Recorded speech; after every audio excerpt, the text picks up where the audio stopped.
Tonight, a man accused of killing John Michael Kreitz appears in a Washington courtroom. We'll have the latest on the case. Plus, repurposing an old school for a new task. And later. I'm Mike Dennison in Helena. Coming up, I'll take a closer look at the issue of public lands in this year's campaigns. From Montana's news leader, this is the MTN 530 News. Thanks for making MTN a part of your night. I'm Tim McGonigal. And I'm Hallie Schunard. The first day of school in Great Falls is less than a week away. Today, the Great Falls Public Schools Board of Trustees called a special meeting to consider the budget for the upcoming year. That budget will be finalized on August 24th. The district is required by law to approve it before the 25th. The budget was first presented in late February before the pandemic hit the state of Montana and forced most schools to pivot to online learning. It was almost before the elementary operational levy passed in Great Falls in May. In a normal year, about half of the money in Great Falls public schools comes from the state. About 40% comes from the district and county. This year's budget is largely on par with the budgets for other school districts in Montana, but districts like GFPS with more Title I schools tend to rely more on state funding. A big change this year has been the role of federal funding. The district received two grants. One initial one was for about $2.3 million, and then we received a second allocation from the governor of $4.3 million. It has to be expended before December 30th. So those dollars are really what we need and are using to address things like our Jumpstart program that we did at the elementary school before school started this year, and as well as all the PPE and safety precautions that we're taking. We'll take you inside the school board meeting and explain why this year's budget matters to you and your family tonight at 10. As Great Falls students return to class next week, about 1,600 students have opted for remote learning. The district has repurposed the old Roosevelt Elementary School to house its remote learning services. Some additional instructors have been hired for the program on one-year contracts. The district has also recruited some current teachers to take part in the project, which is being funded by federal and state coronavirus relief funds. Organizers say the remote learning model offers flexibility for students when it comes to scheduling and course options. They say remote learning can play a key role in education in the future. There are students who not only, outside of COVID, there are some students who have a hard time coming to school for a number of reasons, sometimes anxiety, sometimes health issues. So having some sort of remote learning kind of coupled with our homebound services in our district could really fill a gap that exists now. Roosevelt students left 2 years ago to attend the new Giant Springs Elementary, and up until the pandemic, the school was housing Longfellow students while their new school was being built. Let's get you a look at the latest COVID numbers across the state. Wednesday was one of the most deadly days since the state began keeping track of coronavirus cases. 2 deaths in Bighorn in Yellowstone County and 1 in Rosebud County have pushed the state total to 89. The state reported 117 new cases yesterday and has now surpassed the 6,000 mark. Well, just 2 weeks after reopening to the public, Dante's Creative Cuisine in Great Falls has temporarily closed their doors once more after hearing they were named as a trace location by someone who tested positive for COVID-19 in Great Falls. Dante's decided to close until the end of the month. The City County Health Department informed Dante's Wednesday that their staff may have been exposed to the virus between August 12th and 14th. And after hearing that, they decided to temporarily close. Dante said their decision to close was motivated by several factors: the limited number of staff members not required to quarantine, as well as the safety of their customers and employees. We'd rather be safe than sorry, the reality is. And our community means a lot to us. Our customers mean a lot to us. And here at Dante's, we've all been working together for 13 years. So we are a family, and we've got to keep each other safe and our family safe at the same time. Dante's will reopen Monday, August 31st at 11 a.m. and will resume their regular hours and continue practicing the same sanitation measures they implemented prior to closing. Well, we've seen some storms popping up across the region. Meteorologist Curtis Grevenitz has our first look at the forecast. Well, we've got a lot of weather going on here across the state today in the form of thunderstorms, and of course we've got the smoke. Severe thunderstorms blasted off of the Rocky Mountain front. We had a severe thunderstorm warning for Great Falls, in Great Falls, for wind up to about 60 miles per hour. That happened at about 4:15, 4:30 in the afternoon. This line, although it doesn't look that bad, will continue to work its way across the northern tier of the state this afternoon and this evening. Now, a lot of smoke moved in, mainly from wildfires in California. The good news is that most of the state is just moderate. We haven't gone to unhealthy or very unhealthy just yet. And more good news, a little cleaner air coming in behind these thunderstorms. Forecast headlines: bump into the night. Go to the thunderstorms. We'll be tracking them coming up in the full forecast. Shoo, smoke, a little cleaner air headed our way. And I will introduce you to Genevieve, which may throw thunderstorms our way, coming up in the full forecast. Court documents are providing more information about yesterday's arrest in the 2011 killing of John Mike Kreitz. MTN's Jonathan Ambarian reports on what investigators say pointed them to the suspect. Leon Michael Ford made his first court appearance in Washington State Thursday afternoon on charges of deliberate homicide and tampering with evidence in the long unsolved death of John Mike Kreitz. Ford was arraigned Thursday in Island County Superior Court after being arrested Wednesday. Court documents filed in Lewis and Clark County describe the investigation that led to the arrest.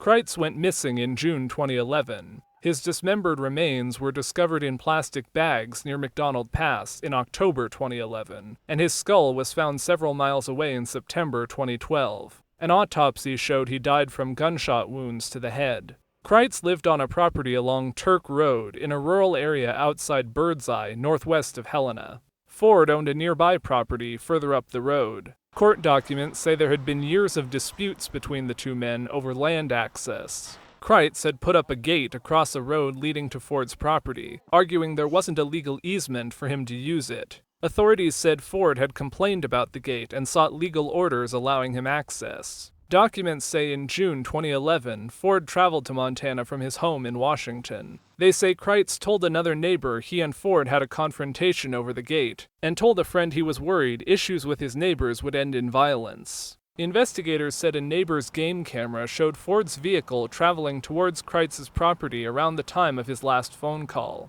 The neighbor later found Kreitz was missing and the gate had been cut down. Investigators said the camera footage contradicted Ford's statements that he had been spraying weeds along the road in the days after Kreitz disappeared. According to court documents, investigators found cable ties along with Kreitz's remains. They say the ties were identified as an unusual type that had to be special ordered. Documents say Ford had had some of those ties from the military base where he worked in Washington. Lewis and Clark County Sheriff Leo Dutton says his office will now begin the process of bringing Ford back to Montana to face charges. In Helena, Jonathan Ambarian, MTN News. Not something you see every day. A car crashed into a dental office in Great Falls earlier this afternoon. The driver crashed into the side of River's Edge Dental along River Drive. It was around 1 o'clock this afternoon. Great Falls Fire Rescue and the Great Falls Police Department were quick to respond. Assistant Fire Chief Jeremy Jones tells MTN News no one was inside the dental office was injured. No one in the car was injured.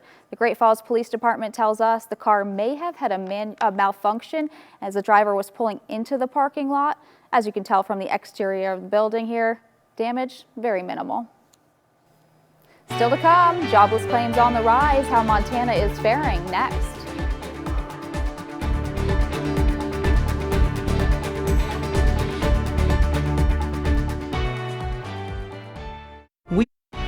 From Montana's news leader, you're watching the MTN 530 News. In Montana's big electoral races this year, you're already hearing plenty about the issue of public lands and access to those lands. Democrats and their allies usually are the ones raising this issue, saying they're the best protectors of those lands, while Republicans are not. But are public lands really the top issue in 2020? And what are the actual records of the candidates? MTN's chief political reporter Mike Dennison takes a closer look. If you're a Democrat running for top statewide office in Montana in 2020, you're often talking about the importance of preserving public lands.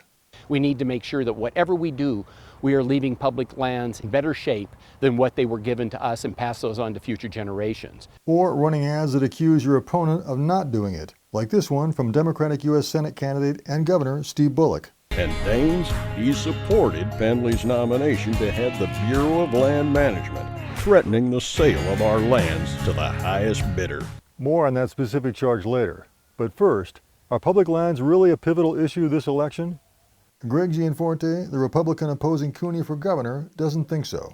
The number one issue amongst Montanans right now is the recovery from COVID. We have to deal with the health crisis we have, but we've created an economic crisis. Democratic candidates don't really disagree on that point, yet they and others still believe that public lands resonate with Montana voters.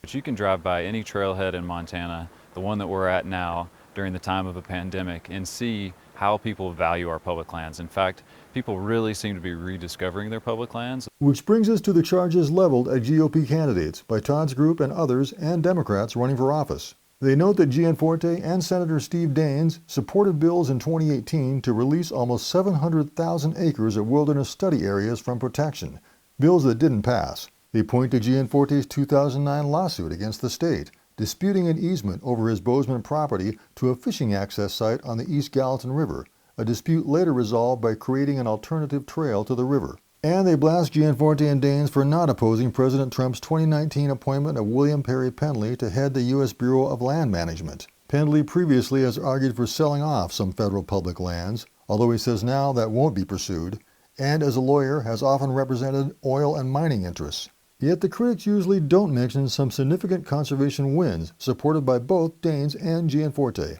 In 2014, Daines helped pass a bill to expand wilderness acreage on the Rocky Mountain front. Gianforte and Daines each supported a law that protected parts of East Rosebud Creek in south central Montana, and another bill that blocked mining near the North Gateway of Yellowstone Park. And this year, Daines was instrumental in passing the Great American Outdoors Act, which fully funded the Land, Water, and Conservation Fund and had money for national park maintenance. Gianforte voted for the bill as well. Just last week, a dozen Montana conservation groups took out full-page newspaper ads thanking Daines, Gianforte, and Democratic Senator John Tester for their work on the Outdoors Act. Those are all bills that were not press releases. Those were bills signed into law that I was able to work with Democrats and Republicans under both President Obama and President Trump in getting these passed and signed into law. My priorities have always been the same. We need to keep public lands in public hands. We need to increase access to those lands for all Montanans. And the voice of the local community is paramount. Daines also says he's not wholly behind Mr. Pendley, who is still acting director of the BLM. I have some serious concerns about positions and statements that Mr. Pendley has had. Some conservation advocates say they're not convinced, noting past actions by both men, seen as pro-development of public lands. There are so many things that continue to kind of water down their argument as to if they actually are indeed conservation champions, public lands champions. And Daines and Gianforte have supported efforts to make development easier on public lands, such as timber harvest. We have a forest health crisis, and these environmental extremists have tied us up in the courts, preventing us from being good stewards of the land. That should change. So we have Republicans leaning toward development of public lands in some instances, and voting to protect them and expand access in others. And we have Democrats as perhaps the more reliable advocates for protection and preservation. As voters this year, Montanans can choose which approach they prefer. In Helena, I'm Mike Dennison for MTN News.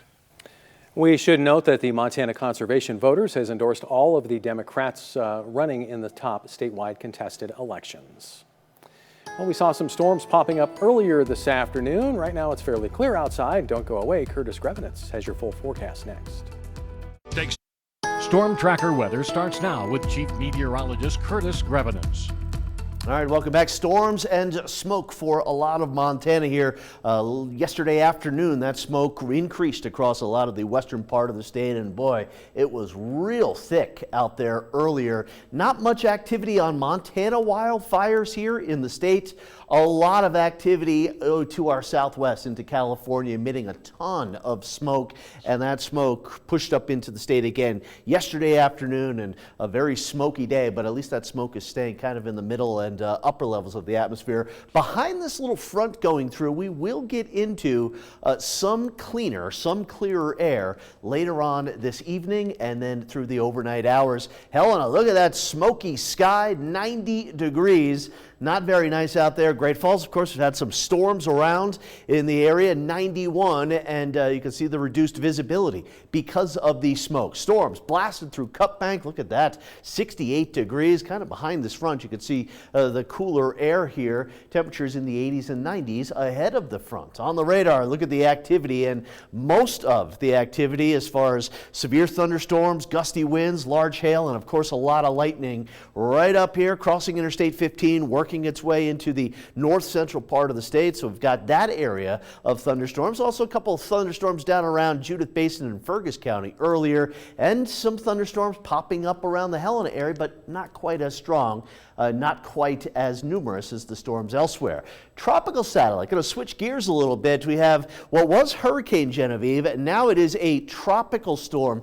Nonetheless, it is an entity that will likely send moisture up the coast after the weekend and send a little thunderstorm activity into Montana towards the beginning of next week. Now, speaking of that thunderstorm activity, that will continue to work its way across north central Montana here later on tonight, into the overnight hours here, even up into northeast Montana. And the greatest threat with these storms, some strong gusty winds. Tomorrow will be a much drier day, mostly sunny skies, a little breeze in the afternoon, so watch that fire danger, but the thunderstorms will be gone and the air quality will be a little bit better here as a lot of that wind will push that smoke out. Heading into the weekend, there will be a dry front that will cross a lot of the northern tier of the state here, not with some moisture, but with wind increasing the fire danger. So for the rest of this evening, really, I guess Choteau and Conrad, even Great Falls were in the clear as far as the storms go, but from Big Sandy through Chinook and Havre all the way out through Glasgow, watch out for some big storms here later on this evening, and around the Helena area pretty much in the clear after the next hour or so with some storms. And look at tomorrow, mostly sunny skies, again not as much smoke, high temperatures in the 80s and the 90s here. Just tomorrow morning, air quality could be on the moderate side. Here's the 7-day forecast for the Helena area, 92 for tomorrow. This weekend, 94, 94, dry, windy. Watch that fire danger. Some moisture from Genevieve Monday and Tuesday, and some cooler air moving in here for a lot of the state. Great Falls and north central Montana, some strong to severe storms tonight. Tomorrow's a much nicer day. The storms are back Monday and Tuesday. From 1-point losses to COVID changes, we're taking you to Lewistown, where the Golden Eagles are more motivated than ever. Stay with us. From Montana's news leader, you're watching the MTN 530 News. Thanks for sticking with us. Tonight, we continue our high school football season previews. MTN's Isaiah Dunk was in Lewistown today to catch up with a motivated Golden Eagles team. Welcome to Lewistown, where the Fergus High Golden Eagles football team is prepping for the 2020 season, looking to make its 5th straight postseason appearance. Now, for each of the last 2 years, the Eagles have suffered 1-point losses in the playoffs, and coming up short like that in back-to-back years is something these seniors certainly aren't forgetting about. It's definitely a heartbreaker. I mean, it's not just last year, but the year before that, we also lost by 1 in the playoffs. It's been 2 years in a row, and we're really wanting to get that back. We're wanting to push through. We're wanting to get that fourth quarter and just keep on pushing instead of breaking. And we're really excited this year to prove that. If that's not enough motivation, perhaps this is. Lewistown barely got in the playoffs last year, and it won't get any easier now that Class A has shrunk to just 8 postseason teams due to COVID-19. In what promises to be a tough Eastern A division, the Eagles will have to push. Because we all realize that we're going to have to work way harder to get where we want to be. So I think everyone out here, even the underclassmen are out here trying to work hard on Scout D, getting all of us better. I think everyone's motivated by that, and we're trying to get as far as we can in the playoffs. Head coach Vic Fowler said despite the high quality of teams in the East, there's no reason his kids can't be right there. When we first went to the East, the big adjustment we knew we had to make was we had to become more physical. Football in the East is a physical game, and you got to be able to run the football, and I think we're there. Now, football talk aside, the Golden Eagles also expressed that they're just grateful to be out here practicing at all. And of course, the possibility of a disrupted season is always in the back of their minds, but rather than a distraction, they use it as fuel to practice each day like it could be their last. In Lewistown, Isaiah Dunk, MTN Sports. Lewistown will open the season against Hardin on September 11th. Don't go away, we'll be right back. Checking the 7-day forecast tonight. Thunderstorms, north central Montana, moving into northeast Montana late tomorrow. A sunnier, brighter day, not as much smoke, and certainly no thunderstorms tomorrow. Watch the wind and the fire danger this weekend. A couple of storms Monday and Tuesday, and for Helena, also a few isolated storms this evening, but drier weather through the weekend before storms return next week. If you spend more time picking what you're going to watch on Netflix than actually watching, there may be a new tool to help you. Netflix has started rolling out a shuffle play feature. It confirmed to TechCrunch that it's still in testing, but some users say they've already seen it popping up on the app. Netflix says the shuffle play button will play content it thinks you'll like. You might not like it, but I guess if you don't like it, you could just skip it.